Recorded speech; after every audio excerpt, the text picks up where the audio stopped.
તો અમરેલી જિલ્લામાં તોફાની તત્વો અને ગેરકાયદેસર પ્રવૃત્તિ કરતા તત્વો સામે દિવસભર કાર્યવાહી કરવામાં આવી છે, ત્યારે દરોડાની કાર્યવાહી જારી રહી છે.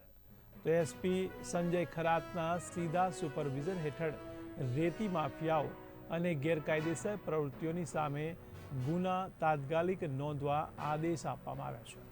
ત્યારે અમરેલી તાલુકામાં રેતીના સ્ટોક રજિસ્ટ્રેશન ધારકો પર તાલુકા પોલીસ અને ખાણ ખનિજ વિભાગની સંયુક્ત ટીમો દ્વારા દરોડા પાડવામાં આવ્યા છે.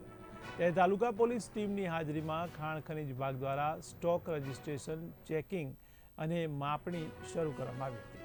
ત્યારે રાજુલા જાફરાબાદ પંથક તોફાની તત્વોના રહેણાંક વિસ્તારમાં રાજુલા પોલીસ અને પીજીવીસીએલની ટીમો સાથે ચેકિંગ કરવામાં આવ્યું હતું.